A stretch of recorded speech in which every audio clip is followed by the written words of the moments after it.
అత్యుత్తమ ప్లేస్మెంట్స్ తో ఎంఎన్సీ కంపెనీలలో ఉద్యోగమే లక్ష్యమా? ఇంజనీరింగ్ చదవాలనే మీ పిల్లల కలని కేజీ రెడ్డి కాలేజ్ తో నిజం చేసుకోండి.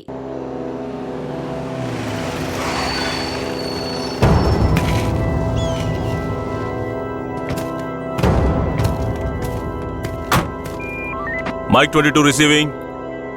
Operation progress. Over. Ranaya.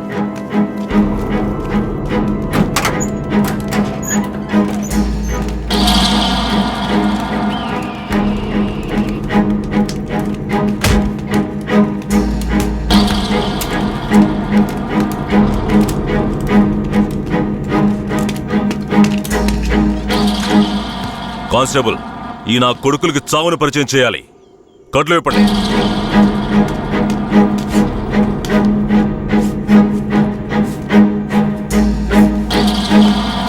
ఏంట్రా దొంగ నాయాళ్ళారా? పోలీసులు ఊర్లోకి రాకూడదా? వస్తే బొగ్గు మూటలో వేసి తగలబెట్టేస్తారా? అంత ధైర్యమారా మీకు? పోలీస్ అంటే ఏం పీకలేడు అనుకుంటున్నారా?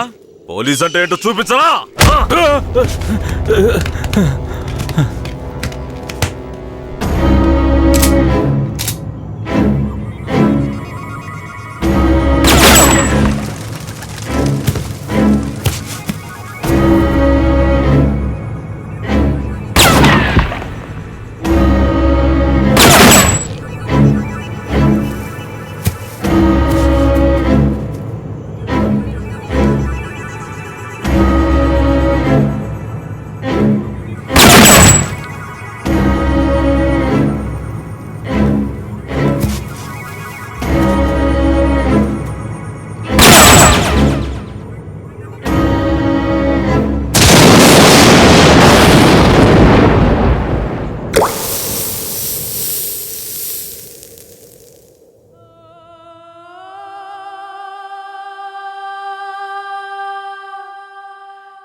సార్ ఇక్కడ చూడండి సార్ పురుగులు. అక్కడ చూడండి సార్. సార్ అక్కడ కూడా ఉన్నాయి సార్ పురుగులు. సార్ అక్కడ చూడండి సార్, లోపల నుంచి వస్తున్నాయి సార్. ఏంటా ఇది? మార్చిని కూడా క్లీన్ గా పెట్టుకోవడం తెలీదా? మేమేం చేయగలం సార్? శవమిలా సంవత్సరాల తరబడి ఉంటే పురుగులు పట్టి వాసనే వస్తుంది. సార్ అన్ని వెల్ఫేర్ సొసైటీలకి ఇన్ఫర్మేషన్ ఇచ్చాం, వాళ్ళు ఇంకా రాలేదు. సార్ అనాథ శవాల్ని దహనం చేయడానికి ఎన్ని ఫార్మాలిటీస్ ఉన్నాయో మీకే తెలుసు కదా. గవర్నమెంట్ వాళ్ళకి తెలియజేసి పర్మిషన్ తీసుకునేలోగా తల ప్రాణం తోకొస్తుంది సార్. ఇప్పుడు ఏం చేద్దాం అంటావు? హాస్పిటల్స్ లేక అనాథ సేవలు చేరకుండా చూసుకోవాలి సార్. సార్ 3వ నెంబర్ వార్డులో ఉన్న అనాథ పేషెంట్ సీరియస్గా ఉన్నాడు సార్.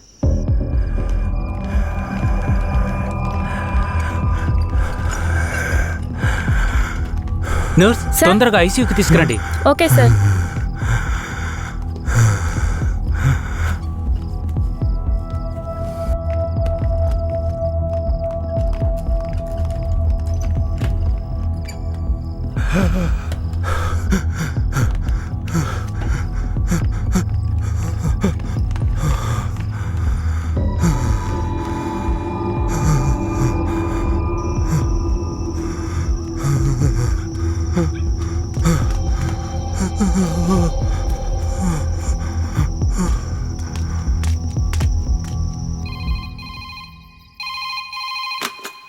హలో, సార్ పాత చర్చి పక్కన ఒక శవం ఉంది, వచ్చి చూడండి సార్.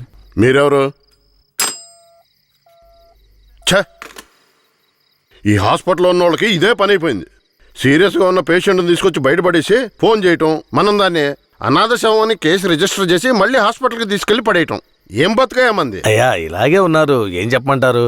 ఏమయ్యా హెడ్, అయ్యా ఆ చర్చి పక్కన 174 కేసు ఒకటి వచ్చింది, ఎందు వెళ్ళి చూసిరా.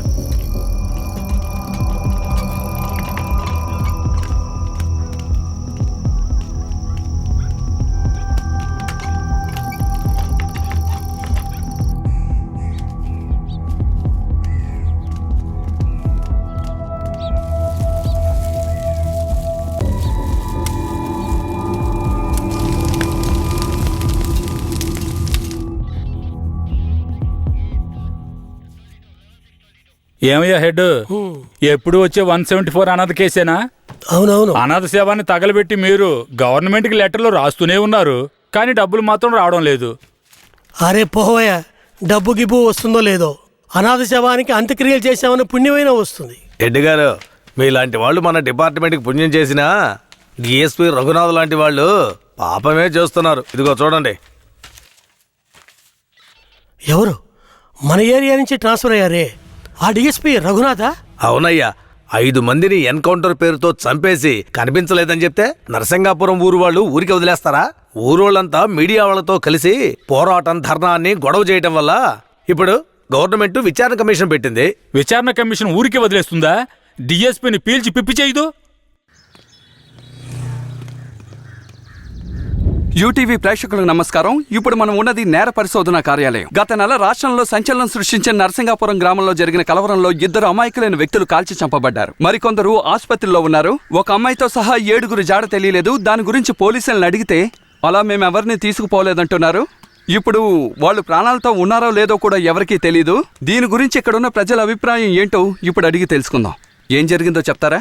న్యాయం జరగాలనే దీనికి ఒప్పుకున్నాం. కనిపించకుండా పోయిన వాళ్ళు మా ఊరికి తిరిగి రావాలి. రాలేదో మేము ఒప్పుకోం. మా ఊరి కుర్రోళ్ళు ఇంకా ప్రాణాలతో బతుకున్నారో లేదో కూడా తెలియడం లేదయ్యా. వాళ్ళు ప్రాణాలతో తిరిగి రావాలని మేము ఆ దేవుణ్ణి వేడుకుంటున్నాం అయ్యా. జడ్జి గారు వచ్చారా?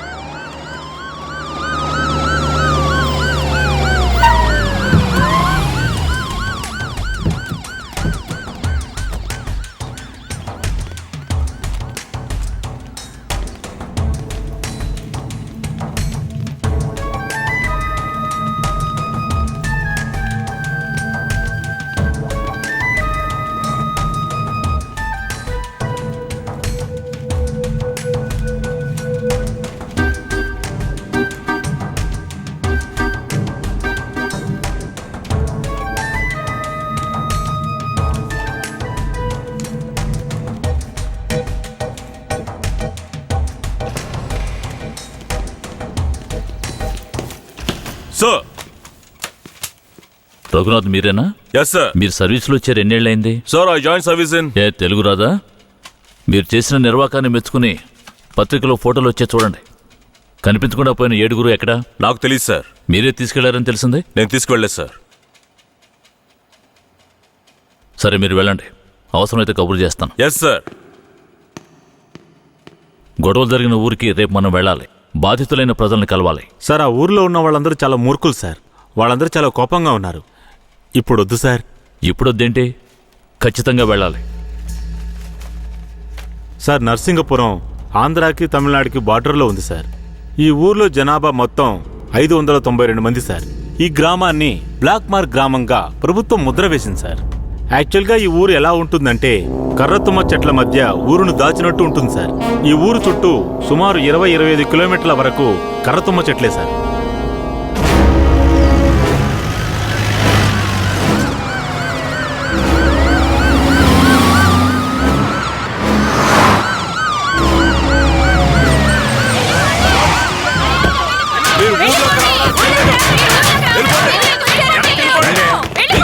కొట్టకండి కొట్టకండి, దయచేసి వినండి, ప్రశాంతంగా ఉండండి. మీకోసమే మన జడ్జి గారు వచ్చారు. దారి వదలండి, లోపలికి వెళ్ళండి. అయ్యా, ఈ దుర్మార్గులైన పోలీసుల్ని ఊళ్ళోకి రానివ్వకండి అయ్యా.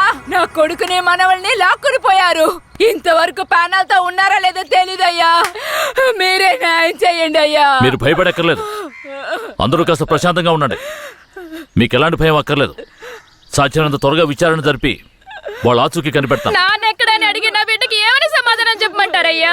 మీరు మా మేలు కోరేవారైతే మా అందరికి ఒక పరిష్కారం చూపించి మీరు లోపలికి వెళ్ళాలయ్యా. లేదంటే ఆగమ్మా, అమ్మా కాస్త ఓపిక పట్టమ్మా.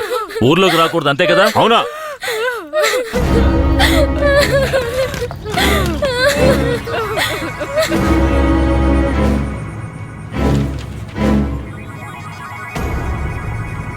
పోలీసులంటే అందరికీ భయం ఉంటుంది, కానీ ఇంతగానా? ఊరంతా భగభగ మండుతోంది. అంత దారుణం ఏం చేశారు? ఎంతమందిని చంపారు? అది కాదయ్యా, గొడవ జరిగినప్పుడు ఆ ఊరు వాళ్లే పోలీసుల మీద నాటు తుపాకీలతో కాల్చారు. తర్వాత వాళ్ళని భయపడడానికి పోలీసులు మోకాళ్ళ కింద కాల్చినప్పుడు గురి తప్పి 2-3 చచ్చిపోయారయ్యా. కనిపించకుండా పోయిన 7 ఏమయ్యారు? వాళ్ళు కర్రతుమ్మ చెట్ల పక్కనో లేక తమిళనాడు బార్డర్లోనో దాక్కుని ఉంటారు. దాక్కుని ఉంటారా? అందుకే ఊరంతా అలా గగ్గోలు పెడుతోందా? ఎందుకయ్యా అబద్ధాలు చెప్తారో? ఆ ఊరు గురించి అన్ని విషయాలు నాకు తెలియాలి. పూర్తి వివరాలు తెలిసిన వాడిని తీసుకురండి. మీ పేరేమిటి? నా పేరు రామూర్తయ్య. మీరక్కడ ఏ సంవత్సరంలో పనిచేశారు? 1980లో ఆ ఊర్లో డ్యూటీ చేశానయ్యా. ఉత్తినే పేరుగా ఊరు బయట పోలీస్ స్టేషన్ ఉంటుందయ్యా. ఆ ఊరికి పోలీసులకి అసలు ప్రాబ్లం ఏమిటి? అయ్యా, అది నిన్న ఈ రోజు వచ్చిన ప్రాబ్లం కాదయ్యా. ఎంతో కాలంగా ఆ ఊరికి మన పోలీసులు కూడా ప్రాబ్లం అయ్యా. ఆ ఊర్లోకి పోలీసులు అడుగు పెట్టకూడదయ్యా. ఒకవేళ వెళ్తే ప్రాణాలతో తిరిగి రాలేరు. దొంగతనమే ఆ ఊరాళ్ళకు కులవృత్తి అయ్యా. హత్యలు, దొంగతనాలు, దోపిడీలంటూ వాళ్ళు చేయని వృత్తే లేదయ్యా. వీళ్లకు అసలు రేషన్ కార్డులు ఉన్నాయో లేవో గాని ఒక్కొక్కరి మీద 4-5 కేసులున్నాయ్యా. వీళ్లను చూసి ఎదుటి వాళ్ళు భయపడాలే తప్ప వీళ్ళు ఎవరికీ భయపడరయ్యా. వాళ్ళకంత ధైర్యం రావడానికి ఎవరు కారణం? అందుకిద్దరే కారణం అయ్యా. ఒకడు కేశవరాయుడు, ఇంకొకడు వీరయ్య. ఎవరు వాళ్ళు? వీడు కేశవరాయుడు, వీడు వీరయ్య. అయ్యా, వీళ్ళిద్దరికీ దొంగతనమే ప్రధాన వృత్తి అయినా కేశవరాయుడికి బొగ్గుమూట్లు అమ్ముకోవడమే ముఖ్యమైన వృత్తయ్యా. ఊళ్ళో ఏదైనా పెళ్ళంటే వాళ్ళిద్దరూ పెళ్లివారి మీద దాడికి బయలుదేరతారయ్యా. 1980లో తమిళనాడుకి వెళ్ళాలి అంటే నరసింగాపురం పక్కనున్న మెయిన్ రోడ్డు మీదుగా వెళ్ళాలి. 10-12 బళ్ళు కలిసి ఒక్కటిగా వెళ్తేనే ఊరు క్రాస్ చేయగలరు. అలా కాకుండా ఎవరైనా సెపరేట్గా వెళ్తే అంతే.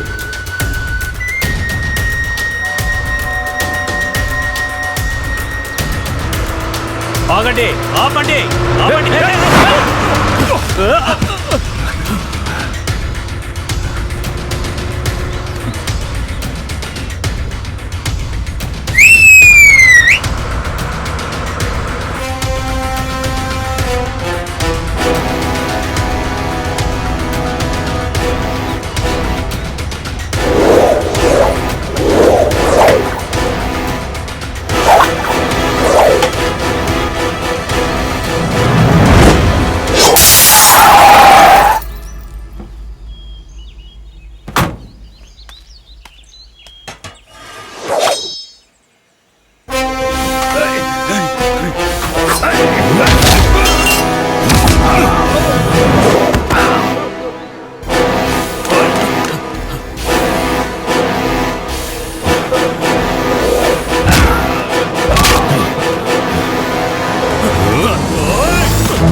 అయ్యో, వదిలేయండి అయ్యా. మంత్రి గారింట్లో పెళ్లి, అందుకే ఆకుండా వచ్చేసావయ్యా.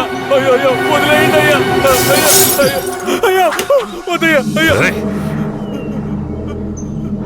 రే, మేము ఆకలి కోసం దొంగలిస్తున్నాం. నీ మంత్రిలాగా ఆడంబరంగా బతకడానికి కాదు. ఊరు సొమ్ము దోచుకునే వాడి కోసం అడ్డమైన పనులు చేసి అల్పాయుష్లో పోకు. నిన్ను నమ్మి నీ కుటుంబం ఉంది. మా ఊర్లను పెళ్ళేరా. కుమారి కుప్పాయి సగపి కస్తూరి మీనాక్షి తంగప్పల్ కారయ్య తంగ మహళకు వాద్యారయ్య ఒక్కు తైమాసం కళ్యాణం నెల్లుకుట్ట వాంగడియో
ఏందయ్య ఇది ఈ రోజు రేపు చచ్చిపోయి ముసలాళ్ళని తీసుకొచ్చి ఇక్కడ పడేశారు?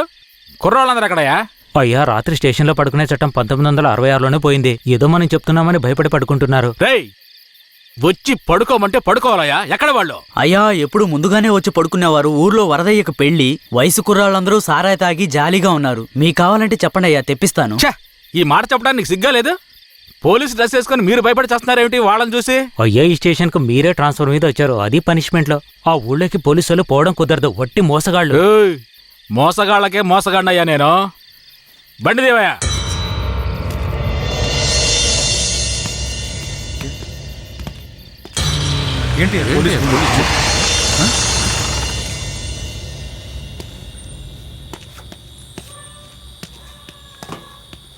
రేయ్, వరద ఇల్లుదేనా? ఎక్కడ రాడు? అయ్యా, వరదయ్యకి మొదటి రాత్రి అయ్యా, దయచేసి వదిలేయండి అయ్యా. రేయ్, మీకు అసలు రాత్రే లేదు, అందులో మొదటి రాత్రి ఒకట. తోలు తీస్తాను, రావయా. ఎవరండి?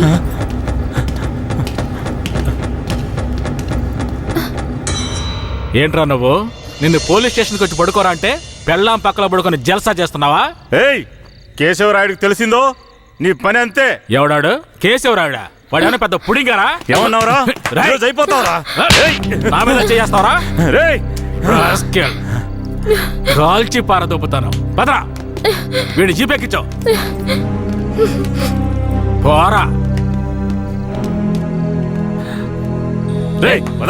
జీపెక్కు.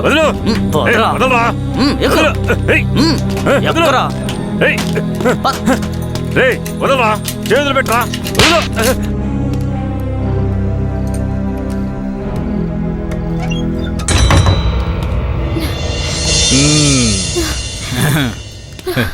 వద్దు. ఏంటి వద్దు ఏ? ఏయ్!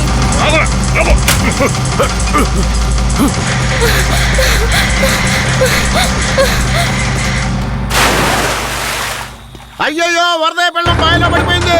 అయ్యయ్యో వరదయ్య పిల్లం బావిలో పడిపోయింది. అందరు రండి, వరదయ్య పిల్లం బావిలో పడిపోయిందయ్యా. ఏయ్, జిమ్మి, త్వరగా